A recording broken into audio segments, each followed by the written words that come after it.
주진우의 이슈 해설. 구독, 좋아요, 알림 설정 부탁드립니다.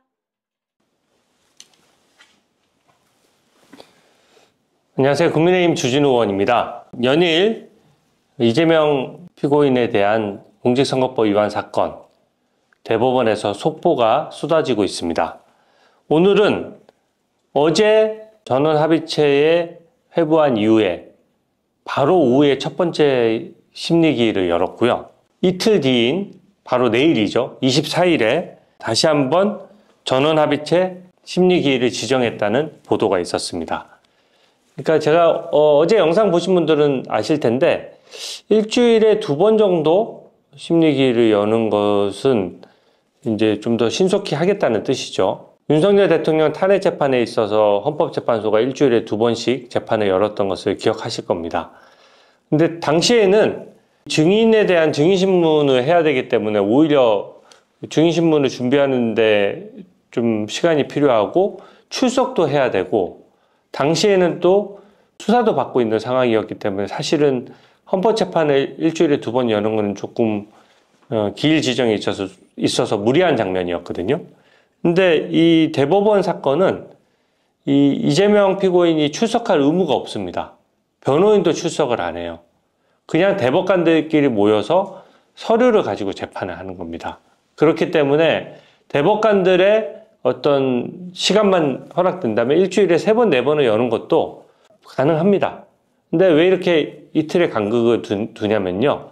대법관별로 재판연구관들이 배속이 돼 있거든요. 재판연구관들은 보통 법관 한 20년 정도 가까이 하신 굉장히 엘리트 부장판사 이런 분들이 이제 재판연구관으로 있으면서 이 대법관들을 보좌하게 됩니다. 그러면 심리기일을 열고 쟁점을 정리하고 쟁점에 대한 서로 의견을 나눈 다음에 더 검토가 필요한 부분이 있으면 재판연구관들끼리 또 검토를 하는 것이죠.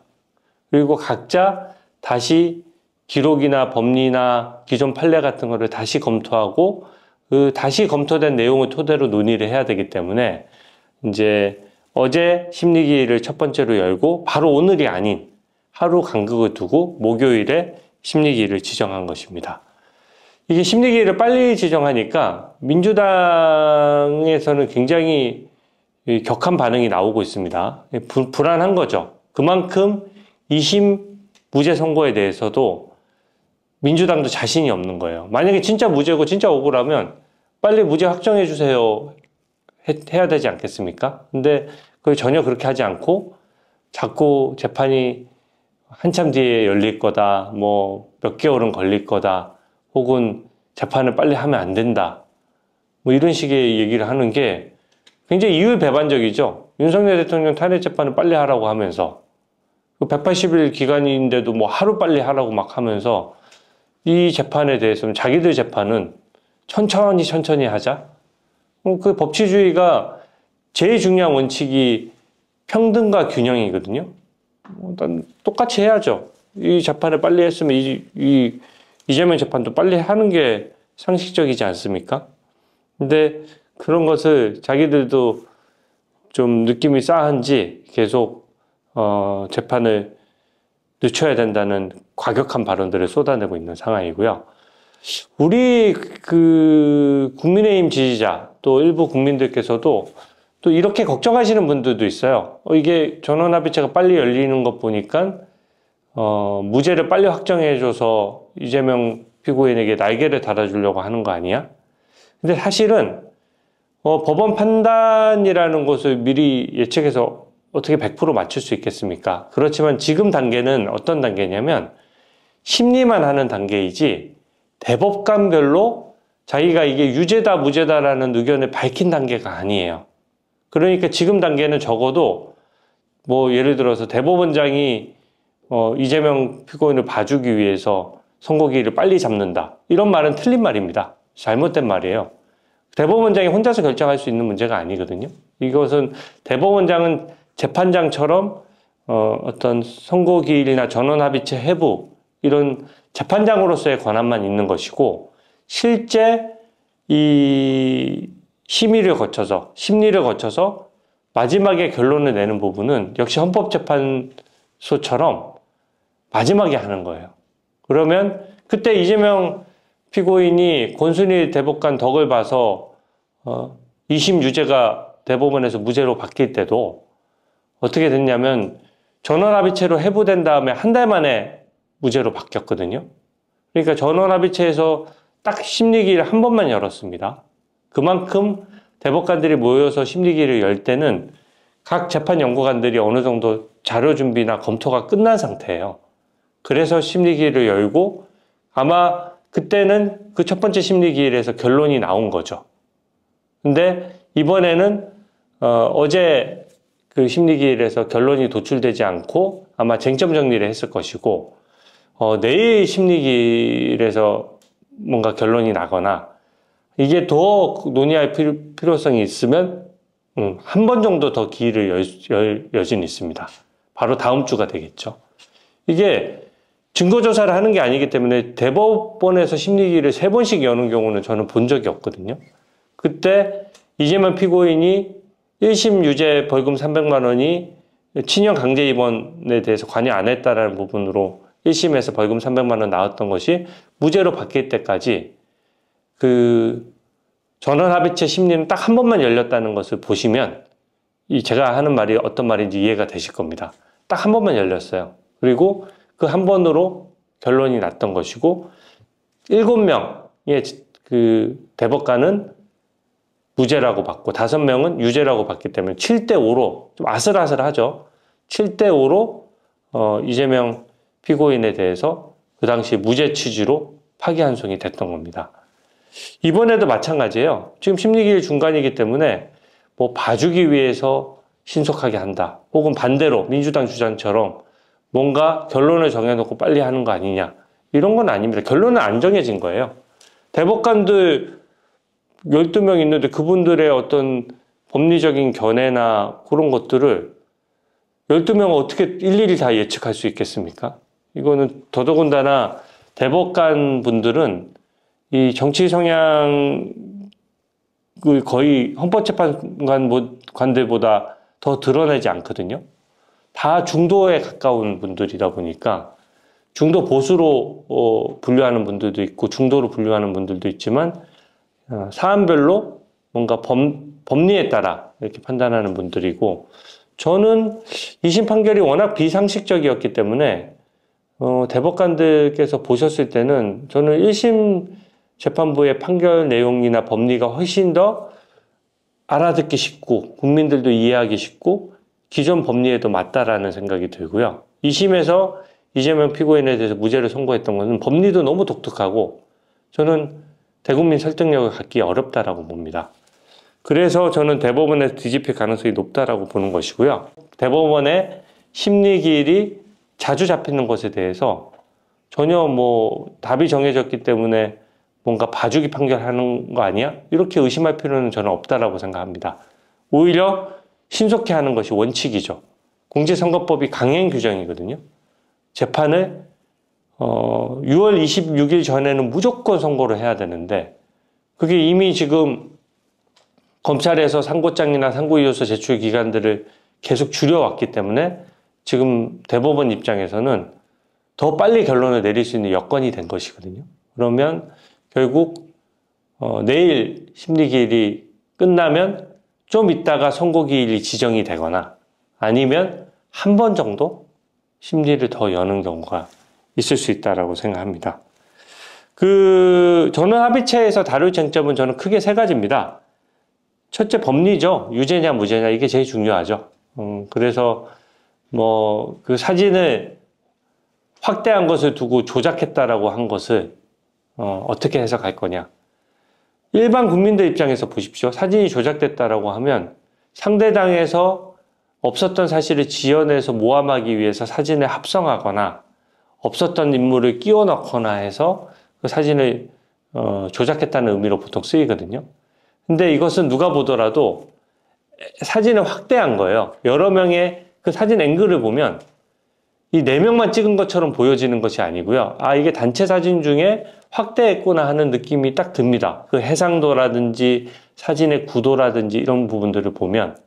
근데 그 사진을 조작됐다라고 얘기하는 거는 확대하고는 완전히 다른 의미죠.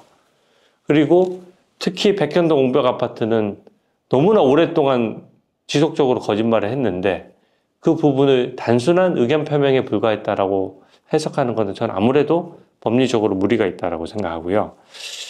두 번째 그 판단 여부는 파기자판 여부예요. 근데 대부분의 변호사들이 파기자판은 될 가능성이 없고요. 이렇게 말씀을 하십니다. 근데 저는 좀 생각이 다릅니다. 파기자판에 대해서 저희가 강력히 주장을 해야 돼요. 그리고 국민을 위해서도 파기자판을 하는 것이 굉장히 법률적인 논란이나 이런 것들을 깔끔하게 정리하는 길입니다. 파기자판은 어떻게 되어 있냐면요. 규정상으로 1심과 2심에서 수집된 증거만으로 대법원이 직접 판결할 수 있는 경우에는 판결하라고 되어 있어요.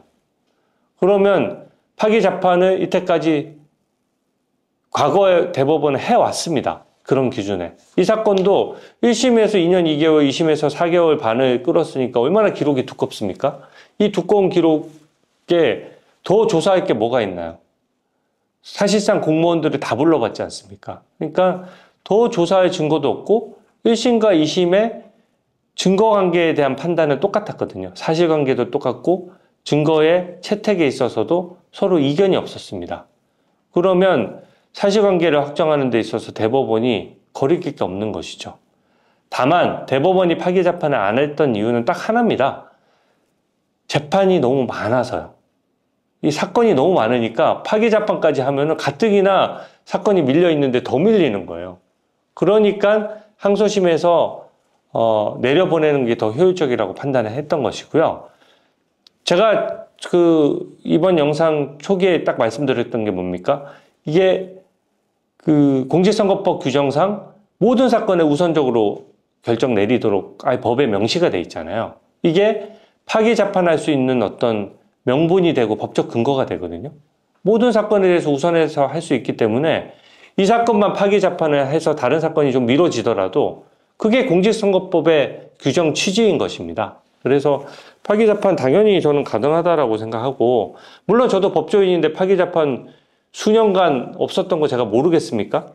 저도 당연히 알지만 그렇게 우리가 법률상 주장을 할 때는 이 과거의 전례가 아예 없으면 모르겠는데 과거의 전례가 있고 그게 최근 들어서 그랬던 선례가 없으면은 이거는 하자고 한번 주장해 볼 수 있는 거거든요. 한덕수 대행이 헌법재판관들 지명했을 때 헌법재판소가 효력정지 가처분을 통해 가지고 한덕수 대행이 재판관 임명한 걸 막았어요. 그 헌정사 70년 넘는 헌정사 중에 최초예요. 그게 사례가 없는 겁니다. 근데 좌파 변호사들이나 좌파 편향적인 재판관들은 그런 걸 버젓이 하는데 왜 우리 사법부나 대법관들은 그 1, 2년 사이에 뭐 그런 게 없었다라고 해서 법률상 가능한데 왜 안 해야 됩니까? 저는 파기자판은 절대 안 됩니다라고 하는 거는 이게 뭐 저희가 지금 무슨 미리 예측해서 뭘 맞추는 게임을 하는 게 아니잖아요. 이 당위의 문제가 섞여 있는 거거든요. 이거는 파기자판을 하는 것이 합당하고 파기자판 할 수 있는 겁니다. 규정상. 저는 그게 명백하다고 생각하고 파기자판 안 할 거다. 그런 예상이 지금 우리에게 무슨 소용이 있습니까?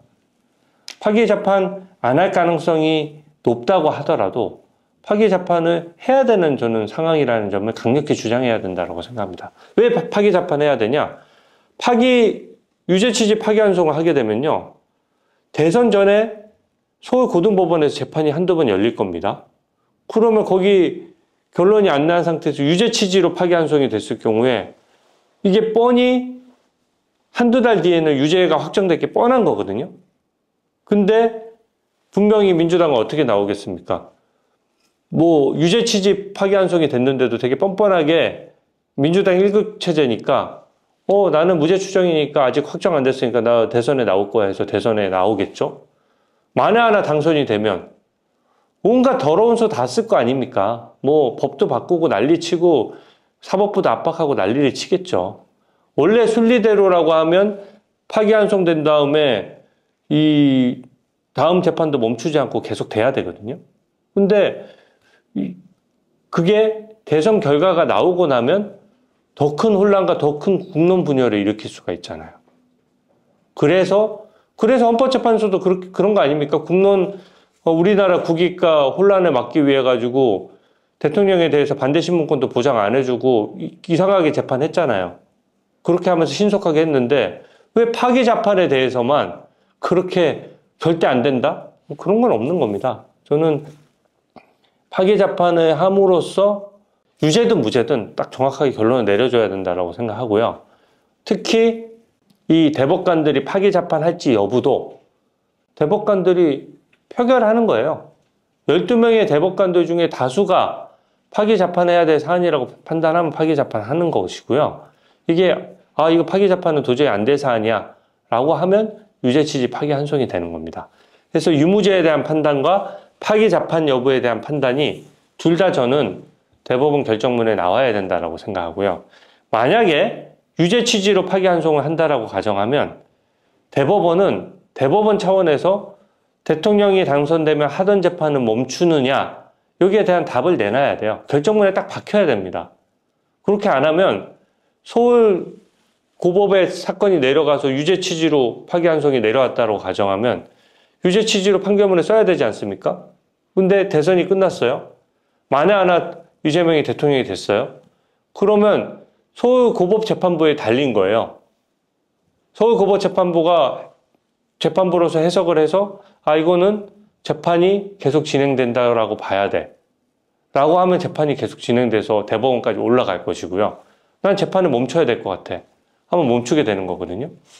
근데 그 중요한 대한민국의 방향성을 가늠할 그 중요한 결정을 서울 고법에 있는 법관 3명에서 결정해가지고 뭔가 사법부의 권위나 이런 신뢰가 실리기 어렵거든요. 그러니까 이거는 결과적으로 서울 고법이 어떻게 판단을 하든 대법원에서 대법관들이 판단을 해줘야 되는 문제죠. 이 문제만큼.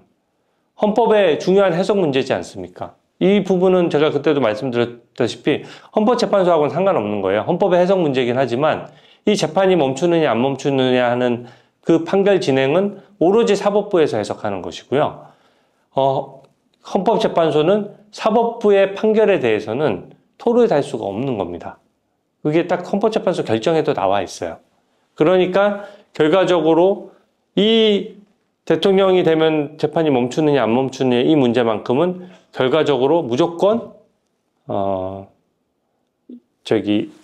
이 대법원에서 결론을 내릴 수밖에 없다. 그러면 이 심리기를 몇 번이나 잡는지를 봐야 되겠지만 저는 유죄냐 무죄냐, 파기 재판할 거냐, 파기 환송할 거냐. 파기 환송한다면 대통령이 됐을 때 재판이 멈출 거냐 말 거냐. 이 세 가지 쟁점을 저는 다 논의할 것이라고 봐요.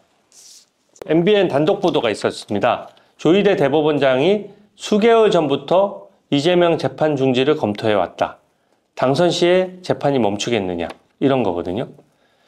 그 법원 관계자 멘트도 나왔어요. 중대하고 예민한 사안인 만큼 관심을 갖고 미리 주변 의견을 청취하신 것이다. 저는 뭐 이게 보도이기 때문에 저도 확인이 되는 건 아니지만 대법원장이나 대법관으로서 충분히 이 부분에 대한 사전 검토는 필요하다고 봤습니다. 제가 전에부터 그 법사위를 통해서 대법원에서 밝혀달라고 계속 얘기를 했거든요. 근데 그때 법원 행정처장이 어떻게 말씀을 하셨냐면 이게 중요한 문제이긴 하지만 대법원의 사건이 현재 없는 상황이어서 대법원에서 지금 뭔가 밝히기가 좀 쉽지 않다. 검토해 보겠다. 이런 정도로 말씀을 하셨거든요. 근데 이번 대선에서 국민이 투표할 권리인데 향후에 누가 됐든지 간에 어느 후보가 됐든지 간에 그 후보가 받던 재판이 멈추느냐 멈추지 않느냐는 적어도 그 재판 일정은 국민들이 알고서 투표를 해야 될 거 아닙니까? 국민의 알 권리이자 국민 그 투표권자에게 사전에 충분한 정보를 주는 것이거든요. 이 후보가 대통령이 되면 당선 무효가 돼서 재보궐선거가 일어날 수도 있습니다. 라는 정보를 알고 있는 것과 모르고 있는 것은 천지 차이지 않습니까? 그 정보를 정확히 맞다 아니다를 해줘야 된다는 것이죠. 그래서 재판이 멈추지 않는다고 보는 것이 저는 헌법학계의 다수설이라고 생각하는데 이재명 대표는 반대로 얘기하더라고요. 근데 어찌됐든 이 부분은 법적인 논란이 있는 부분이고 대법원만이 이 부분을 결정해 줄 수가 있습니다. 그래서 저는 심리기일을 한 번만 잡아도 충분할 것 같은데 이 목요일에 잡는다는 것은 제가 말했던 유무죄 여부 외에도 파기 재판과 또 재판을 멈추는 문제, 재판이 계속되는 문제 여기에 대해서도 좀 논의할 가능성이 저는 높다라고 생각합니다. 이 MBN 보도에 대해서 뭔가 대법원에서 이재명 후보가 대통령이 만약에 되면 재판이 중지되는 쪽으로 검토해 주려는 거 아니야? 라고 또 생각하시는 분들도 있는데 그렇지 않습니다. 지금은 제가 아까 말씀드렸다시피 심리랑 사전 검토 단계예요. 그러니까 대법원장이 혼자서 뭘 결론을 내린다고 해서 대법원장도 한 표입니다. 한 표.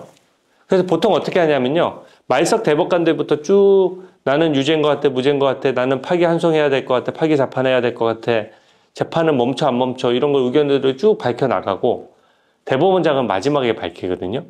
근데 관례적으로 뭐 예를 들어서 6대 5가 되어 있으면 대법원장은 6명이 있는 쪽에 표를 하나 더 던져주는 이제 내부적인 관례가 있는데 이건 필수적인 건 아니에요. 그랬을 경우에는 또 대법원장은 또 다른 선택을 할 수가 있는 거거든요. 그래서 저는 이 어제 그 대법원장이 재판 중지 여부를 검토했다는 거는 오히려 저는 조금 긍정적으로 봤습니다. 이 국민의 알 권리 때문에 또 투표할 권리 때문에 대법원이 진지하게 고민하고 있구나. 그래서 이 부분에 대해서 어느 정도 결론을 내릴 가능성이 높구나 하는 점을 알 수가 있습니다. 심리기일이 지금 연속으로 지정된 부분 또 내일 심리기일을 하고 나면 다음 심리기일을 또 지정할 거냐 말 거냐를 보고 그 날짜를 보면 대략 선고기일이 나올 수 있거든요. 근데 오늘 여러 신문에서도 지적했다시피 후보 등록 전에 결론을 내려주는 게 좋거든요. 그래서 저는 다음 주면은 모든 심리가 늦어도 종결될 수 있고 이재명 그 피고인이 예전에 그 권순희 대법관 덕을 봐서 유죄가 무죄로 바뀌었을 때도 한 번밖에 안 열었잖아요. 심리기일을 뭐 2번 열고 더 다음 기일에 안 잡게 되면 이제 선고 최종 판결문 작성 작업에 들어갔구나. 선고기일 곧 잡히겠구나. 이렇게 생각하시면 됩니다. 저번에도 2020년 6월 15일에 이재명 피고인의 사건 관련해서 대법원에서 전원합의체 심리를 지정을 했고요. 전원합의체 해부하면서 심리를 한번 했거든요. 그리고 나서 선고기일을 한 달도 채 안 돼서 잡았습니다. 근데 이거는 또 더 대선과 임박했기 때문에 더 앞당겨서 잡을 수가 있거든요. 그러면 결론 나면은 판결문이야 금방 쓰는 것이니까 저는 이번 주에 심리가 종결되거나 다음 주에 심리가 종결되면 5월 초에도 선고가 가능한 상황이 됐다. 그래서 5월 12일인가요? 등록일자 이전에 하는 것이 어떻게 보면 혼란을 가장 막는 방법이다. 이렇게 말씀드릴 수가 있겠고요. 부디 대법관들께서 저는 법리에 대해서 한 분 한 분 깊은 고민을 하셔서 대한민국 법치가 바로 설 수 있도록 이재명 피고인에 대해서 꼭 파기 재판을 해주셨으면 합니다. 오늘 해설은 이것으로 마치겠습니다. 감사합니다. 주진우의 이슈 해설